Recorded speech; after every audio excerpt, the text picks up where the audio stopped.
Olá, meu nome é Samuel Fazendeiro, sou professor do curso de Psicologia da FANS. Esse vídeo destina seus alunos do 9º período do curso de Psicologia.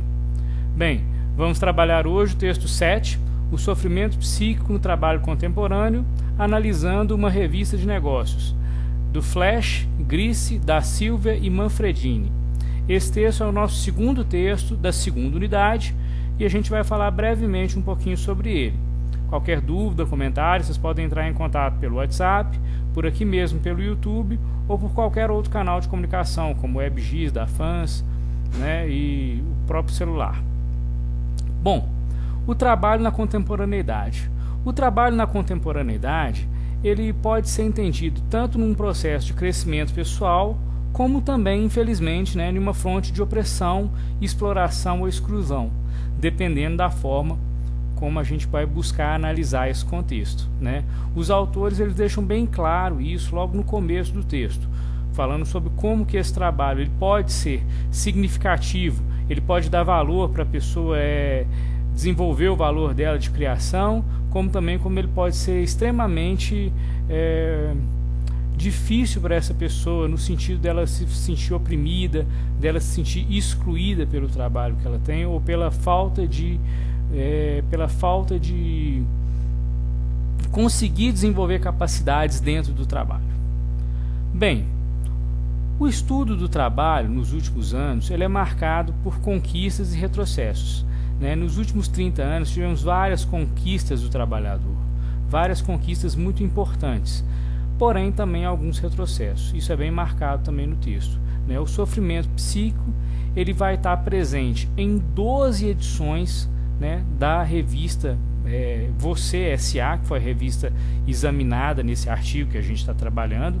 É uma revista de grande circulação, uma revista que não é uma revista específica da área de psicologia, mas é uma revista que faz menções ao trabalho o tempo inteiro, e esse foi o objeto de estudo dos autores aqui do nosso texto. Essa revista ela foi analisada no período de 2005, de julho de 2005 a junho de 2006, ou seja, publicações mensais. Então isso inteirou 12 meses de trabalho no qual foi desenvolvido o trabalho. Para isso eles vão fazer um recorte histórico do que é o trabalho e o sofrimento psíquico, e depois eles vão falar um pouquinho, propriamente dito, da entrevista, da pesquisa propriamente dita, tá ok? Bem, as transformações então no mundo do trabalho, da contemporaneidade e do sofrimento psíquico. Esse é o primeiro tópico a ser relatado nesse artigo. O trabalho, então, ele vai ter um significado muito maior do que o ato de trabalhar, propriamente dito, ou até mesmo de vender a própria força de trabalho por uma remuneração. O trabalho ele vai significar muito mais do que isso, de acordo com os autores. E é claro, ele vai significar uma remuneração social também por esse trabalho, ou seja, o lugar que esse indivíduo ocupa por estar prestando aquele serviço, aquele trabalho, a interação, então, nesse sentido, com um determinado grupo, com direitos sociais, um grupo de direitos sociais. Então, assim, a pessoa já faz parte da identidade do indivíduo. Eu sou tal profissão. Isso as pessoas já fazem inferências em relação a esse indivíduo, Esse trabalho já se torna parte aí daquela pessoa, Então ele tem uma remuneração social, ele tem um status social a partir do trabalho que ele desenvolve. E um segundo tópico seria a função psíquica desse trabalho. O que eles estão chamando aqui de função psíquica? Seria um alicerce da constituição do sujeito e sua rede de significados. Ou seja, a pessoa ela se sentir útil a partir do trabalho que ela desenvolve. Ela sentir um lugar social dela, uma base daquilo a partir do trabalho que ela desenvolve. Esses dois foram pontos bem importantes, bem trabalhados logo no começo do texto. Um segundo ponto foi a diferença que ele deixa bem clara aqui entre o processo de Taylorismo e Fordismo para outro processo que seria o toyotismo. Ele faz uma diferenciação nesses termos, não é tão interessante para a gente agora nesse vídeo, como é um vídeo mais curto, eu não vou entrar nesse detalhe, mas eu acho que é bem válida essa leitura, é bem importante, apesar que não é o tópico que a gente vai trabalhar aqui na psicologia especificamente, mas ele marca bem a diferença entre o Fordismo e Taylorismo, aquele tipo de produção desenvolvido assim praticamente por esteira, né, aquela coisa louca, aquela produção a qualquer preço, até um toyotismo que já envolve mais inteligência, uma colocação no mercado, que é uma tendência mais atual. Então ele marca bem a diferença entre esses dois termos, né? O taylorismo fordismo, que ele marca de um termo, e o toyotismo, que é o outro termo também colocado. Dentre as transformações que ele desenvolve aqui no texto, que ele fala pra gente, que eles falam pra gente, tem uma desregulamentação do trabalho, uma desregularização, né? Uma flexibilização, uma terceirização, uma downsizing e uma empresa mais enxuta. Todos esses termos eles vão se referir ao trabalho mais contemporâneo. O que seriam eles, né? Hoje em dia a gente vê muitos contratos flexíveis de trabalho, a gente vê uma desregularização dos processos produtivos, a gente vê uma crescente terceirização para melhoria de custos, né? A gente vê um downsizing, que seria um tamanho menor, né, da empresa, e uma empresa mais enxuta no sentido de menos funcionários para poder desenvolver as tarefas. E isso aí vai repercutir em que a gente vai poder pensar em salários um pouco melhores, porém menos pessoas empregadas, né? Potencialidades do ser humano para lidar com ambientes instáveis. Esse vai ser o foco hoje em dia no trabalho da contemporaneidade. E para isso, ele vai ver 3 itens importantes, que é o tempo, o talento e o abrir mão. Abrir mão de um passado para poder desenvolver as atividades, né? Ou abrir mão de uma idealização de trabalho, talvez. Esses 3 tópicos são bem importantes e bem debatidos também nesse texto especificamente, no qual ele vai falar um pouco sobre a questão do trabalho na contemporaneidade.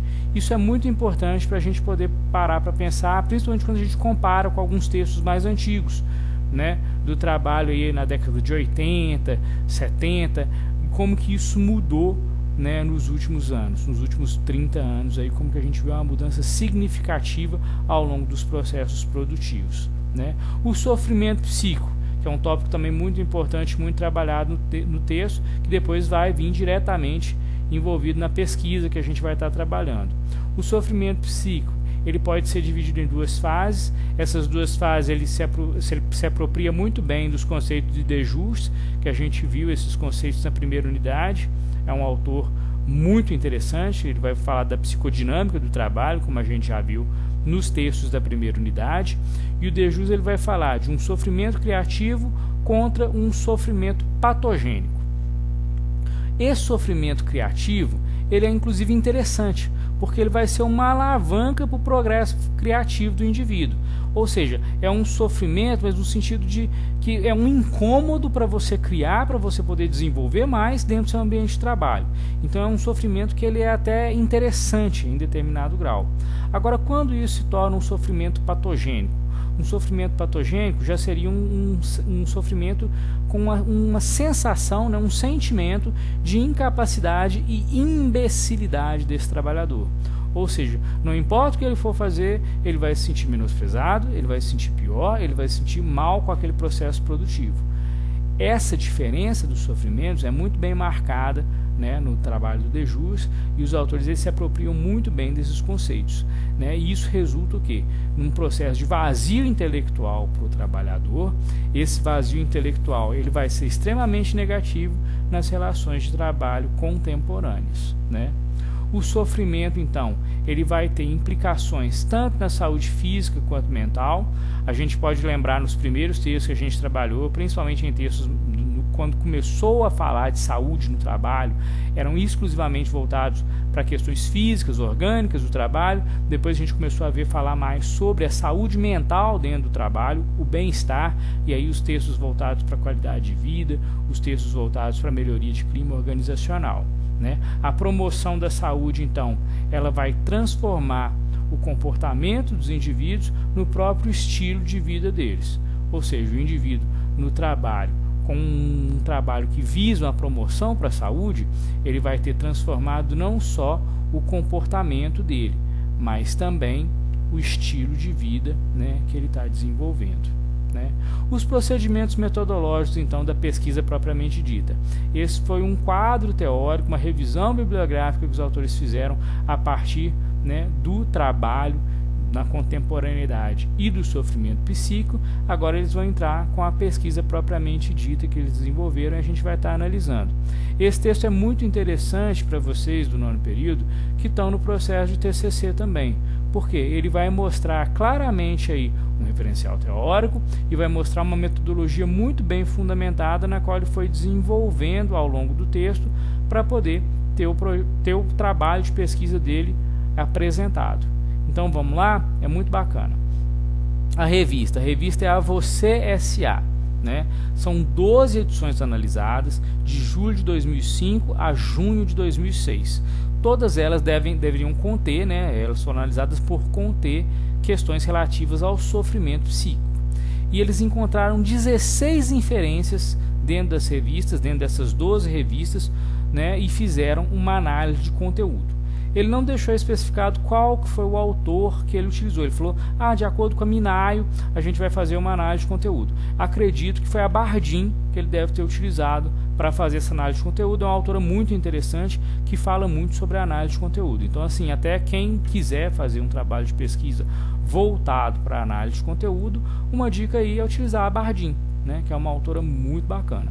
Quem for fazer a análise de discurso, aí já vai lá para o Foucault, ou dependendo, né, do que for tá fazendo em relação ao trabalho de pesquisa. Nesse caso aqui não foi identificado, mas pelo que eu entendi, acredito que uma das referências deve ter sido a Bardin, tá bom? Bem, a apresentação e a análise então dos tópicos que ele utilizou.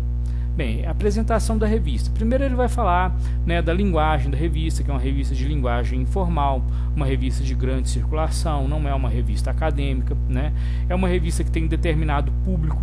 Ele até apresenta alguns dados, acho que 52% de público masculino, faixa entre 24 e 52 anos, pessoas já com um nível intelectual elevado, cargos mais elevados também, a própria estrutura da revista, como que ela é colocada, né? Tem o que na primeira parte, na segunda parte, terceira parte, os tipos de reportagem, tudo isso ele coloca na apresentação do instrumento que utilizado para análise, né? No caso do instrumento analisado, que foi a revista. Isso é bem legal porque ele dá um destaque bem bacana. Até quem não conhece a revista, você já entende mais ou menos como que funciona a estrutura daquela revista analisada. Então é bem bacana, é muito interessante e é muito importante que na metodologia do trabalho isso seja bem explicadinho. Por quê? O autor ele não tem obrigação nenhuma de conhecer o objeto que você vai estar analisando. Você que vai ter que se fazer entender como autor, né, daquele projeto, como autor daquela pesquisa, para dar entendimento ao leitor, beleza?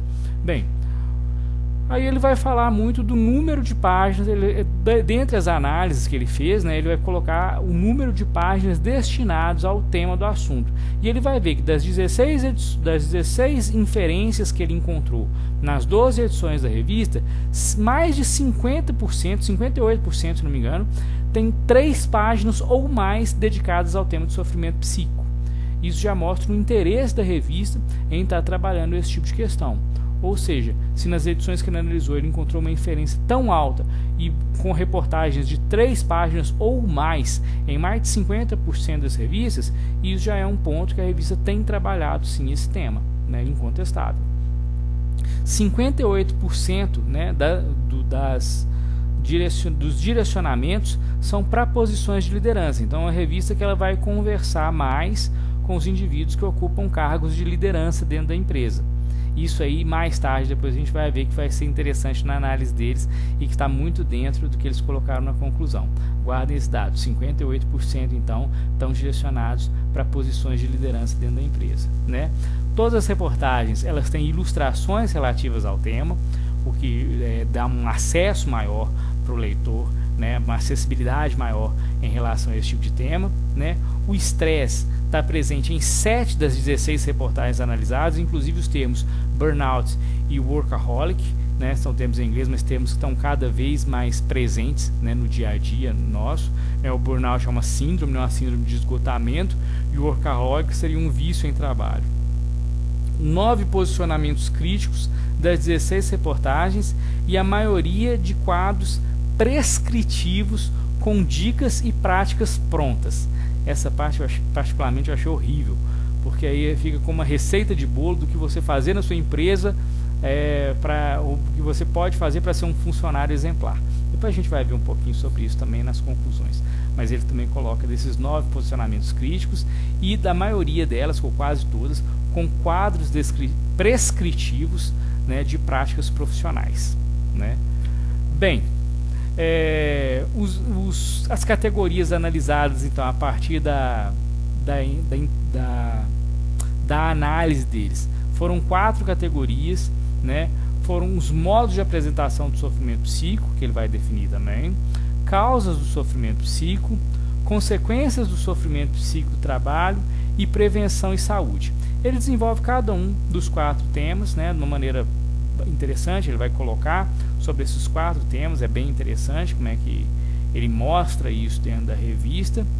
Mas aí eu já vou para as considerações finais, que eu acho que é muito importante a gente falar um pouquinho sobre isso. Eu acho que essa parte é a parte que vai ser mais bacana para a gente discutir nesse texto. Bem, a primeira é que a revista Você S.A., né, no caso, a revista analisada, aí sem querer falar mal da revista, né, mas ela não vai apontar como papel da chefia ou dos funcionários do RH, por exemplo, de intervir no sofrimento psíquico. Ela coloca isso o tempo inteiro na culpa do próprio funcionário. O próprio funcionário é que deve se automotivar, ele deve ser um cara que não deve evitar o próprio sofrimento psíquico. Quer dizer, ele isenta, né, a chefia e o RH, que seria, né, o setor principal da empresa para trabalhar esse tipo de questão, né, trabalhar o conflito no funcionário, né, inclusive o sofrimento psíquico. Ele isenta ele de qualquer situação, ou seja, não tem nada a ver com a psicologia, o que a psicologia organizacional vai estar fazendo, né? Uma revista dessa de grande circulação, ela não vai estar então voltada para o público, né, da psicologia organizacional. Ela vai estar voltada para o funcionário que quer ser um funcionário modelo da empresa, digamos assim, tá? Essa foi a primeira crítica. Eu achei ela muito contundente e muito bem elaborada a partir do que foi exposto também. Outra interessante é que ele vê que a revista ela tem uma preocupação em moldar os sujeitos para as exigências do mercado. Ou seja, a ideia da revista está muito mais em moldar os indivíduos para serem peças fundamentais para o trabalho dentro das empresas do que para discutir sobre a relação organizacional da empresa em relação aos funcionários, né? Seria quase que uma fábrica de funcionários perfeitos. Olha só que situação que a gente está chegando aqui, né? Mas muito interessante essa análise, né? A responsabilidade, então, dessa forma, ela vai totalmente para o sujeito. A responsabilidade do indivíduo. Olha, se você está sentindo algum vazio essencial, algum sofrimento psíquico na sua prática laboral, provavelmente é uma culpa sua, é porque você não está fazendo, né, de acordo com os nossos quadrinhos, práticas interessantes para poder ser um bom funcionário, né? O que revela, então, a análise é mais ou menos isso. Então, compre a revista, faça as práticas, né, as práticas prescritivas que nós estamos colocando aqui para você, e você vai ser um funcionário modelo a partir daí e não terá um sofrimento psíquico, quase que um passe de mágica, né? Basicamente aqui, desculpa falar, mas é um emplasto Brás Cubas da psicologia organizacional, né? Ou seja, nada a ver com o que a gente tem estudado ao longo de tanto tempo, né? E os perfis são condizentes ao mercado, né? Ou seja, ela é voltada uma situação mais elitista de mercado mesmo, né? Uma situação que não realmente vê qual que é o processo do profissional da psicologia organizacional em relação ao conflito e em relação ao trabalho, né, mediador entre funcionários e patrões, né? Funcionários e os patrões das empresas. Ou seja, a psicologia organizacional ela vai atuar literalmente nesse conflito. Ela não vai ver esse conflito como exclusivo do sujeito, ela vai ver esse conflito como um conflito da empresa, e a partir, né, do RH ou a partir da chefia, ela vai ter como sim se envolver com esse processo e propor uma melhoria de condição de trabalho, um menor sofrimento psíquico para esse trabalhador e um aumento de produtividade efetivo. Ou seja, não vai ter mágica nenhuma, não vai ter nenhuma dica prescritiva em série como é apresentado, vai ser uma análise institucional da instituição, da empresa, e a partir da análise institucional providências serão tomadas para a melhoria da produtividade e para a melhoria da qualidade de vida desse funcionário. Beleza? Bem, esse texto então dá uma crítica muito interessante para nós profissionais da psicologia. Espero que vocês, assim, com a leitura desse texto, consigam visualizar todos esses itens. É um texto também que é bem interessante no momento que vocês estão vivendo, que é o momento assim da produção do TCC, né? Praticamente todos vocês estão fazendo o TCC 1 agora, então assim, no próximo momento vocês já vão estar com esse trabalho em desenvolvimento no TCC 2 para concluir a formação de vocês. É um texto que vale a pena dar uma olhada, porque ele é muito bem feito, muito bem escrito, e a crítica é muito interessante também. Ele faz uma crítica então de um conhecimento mais raso, né, um conhecimento de uma revista de grande circulação, não falando mal da revista. A revista ela tem um compromisso com o público que ela veja, que ela almeja, né, e que ela coloca. Por isso que ela não é uma publicação científica. Então, quando a gente fala de fontes científicas e fontes não científicas, também está muito por aí, né? Eu acho que é muito interessante a gente fazer essa discussão novamente. Bom, muito obrigado pela atenção de vocês. Quaisquer dúvidas, estarei à disposição pelos meios, todos os meios possíveis, né? Seja aqui os comentários do YouTube, seja pelo WhatsApp pessoal, seja pelo telefone pessoal, seja por e-mail pessoal, seja pelo WebGIS da faculdade, e espero que logo possamos nos encontrar novamente para falarmos mais sobre outros textos, né? Até a próxima semana, muito obrigado e um cordial abraço para todos vocês.